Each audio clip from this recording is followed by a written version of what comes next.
മന്ത്രിയും KPCC പ്രസിഡന്റുമായ സണ്ണി ജോസഫിനെതിരെ കോട്ടയത്തും ഫ്ലെക്സ് ബോർഡ്. DCC ഓഫീസിന് മുന്നിലാണ് ഫ്ലെക്സ് ബോർഡ് പ്രത്യക്ഷപ്പെട്ടത്. MP-യും MLA-യും മണ്ഡലം ഭരിക്കട്ടെ എന്നും KPCCക്ക് വേണ്ടത് മുഴുവൻ സമയ പ്രസിഡന്റിനെയാണ് എന്നുമാണ് ഫ്ലെക്സ് ബോർഡിലുള്ളത്. അഖിൽ കെ സ്ഥലത്ത് നിന്ന് നമ്മളോടൊപ്പം തത്സമയം ചേരുകയാണ്. അഖിൽ, ഒരേയിടത്ത് പ്രിന്റ് ചെയ്തതുപോലെയുള്ള ഡയലോഗുകളാണല്ലോ കോഴിക്കോട്ടും കോട്ടയത്തും കാണാൻ കഴിയുന്നത്.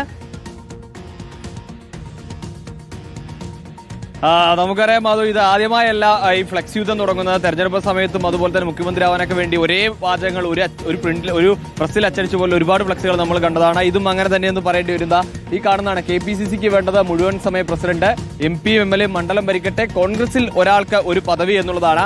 ഇതിൽ ഈ സണ്ണി ജോസഫിന് ലക്ഷ്യം വെക്കുന്നുണ്ടൊപ്പം ഈ MP എന്ന് പറയുമ്പോൾ അത് ബെന്നി ബെഹനാൻ, ഈ KPCC അധ്യക്ഷ ഭരിക്കുന്ന ബെന്നി ബെഹനാൻ, അല്ലെങ്കിൽ കൊടുക്കൽ സുരേഷ്, അങ്ങനെ അതിനുവേണ്ടി മത്സരത്തിൽ നിൽക്കുന്ന ആളുകൾക്കൊക്കെ തന്നെ, അതായത് MP-യും MLA നിൽക്കുന്ന ആളുകൾക്കൊക്കെ തന്നെ ഒരു കോട്ടയം എന്ന രീതിയിലാണ് കോൺഗ്രസ് പ്രവർത്തകരുടെ പേരിൽ ഒരു ഫ്ലെക്സ് ബോർഡ് കോട്ടയം നഗരത്തിൽ പ്രത്യക്ഷപ്പെട്ടിരിക്കുന്നത്. ഏറ്റവും പ്രധാനപ്പെട്ട കാര്യം എന്ന് പറയുന്നത്, ഇത് വെച്ചിരിക്കുന്നത് കോട്ടയത്തെ DCC ഓഫീസ്, ഇന്ദിരാഭവനായിട്ടുള്ള കോട്ടയം ജില്ലാ കമ്മിറ്റി ഓഫീസിന് നേരെ മുൻപിലാണ് എന്നുള്ളതാണ്. അതിന് തൊട്ട് സമീപത്തായി നിയുക്ത മുഖ്യമന്ത്രിക്ക് അഭിവാദ്യം അർപ്പിച്ചിട്ടുള്ള VD സതീശന്റെ ഫ്ലെക്സ് ഉണ്ട്, തിരുവഞ്ചൂർ രാധാകൃഷ്ണന്റെ ഫ്ലെക്സ് ഉണ്ട്, ഒപ്പം തന്നെ കേരള ജോസഫ് വിഭാഗം വെച്ചിട്ടുള്ള മറ്റ് നേതാക്കൾക്ക് വേണ്ടിയുള്ള ഫ്ലെക്സ് ഒക്കെ ഉണ്ട്. അതിനൊപ്പം തന്നെ ചേർത്തുകൊണ്ടാണ് എന്തായാലും ഇപ്പോൾ ഇന്നലെ രാത്രിയോടുകൂടി ഇവിടെയോ ഇത്തരത്തിലൊരു ഫ്ലെക്സ് ബോർഡ് സ്ഥാപിച്ചിരിക്കുന്നു എന്നാണ് ഏറ്റവും പ്രധാനപ്പെട്ട കാര്യം എന്ന് പറയുന്നത്.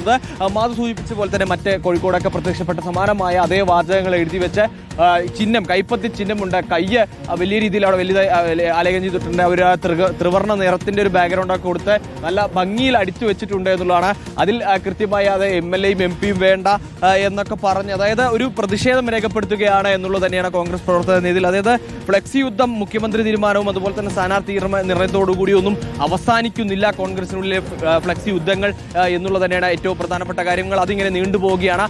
അതിന് മറ്റൊരു ഉദാഹരണമായി നമുക്ക് ഈ കോട്ടയത്തെ ഈ DCC ഓഫീസിന് മുൻപിൽ തന്നെ അതായത് നേതാക്കൾ കണ്ടോട്ടെ എന്ന് വെച്ച് തന്നെയായിരിക്കണം എന്തായാലും DCC ഓഫീസിന് മുൻപിൽ തന്നെ കൊണ്ടുവന്ന വിവരങ്ങൾ നൽകിയത്. അഖിൽ പറഞ്ഞതുപോലെ നല്ലൊരു അടിപൊളി ഫ്ലെക്സ് തന്നെയാണ് കാണുന്നത്, നല്ല ലെറ്റേഴ്സ് ഒക്കെയാണ്. പക്ഷേ വിമർശനം ഇത്തിരി കടുത്തതാണ്. അത് സണ്ണി ജോസഫ് എത്രയും പെട്ടെന്ന് KPCC അധ്യക്ഷ സ്ഥാനത്ത് നിന്ന് മാറണം, ഒരാൾക്ക് ഒരു പദവി മതി, മന്ത്രിമാരും MLA-മാരും ഒക്കെ മണ്ഡലം നോക്കട്ടെ എന്നുള്ളത്.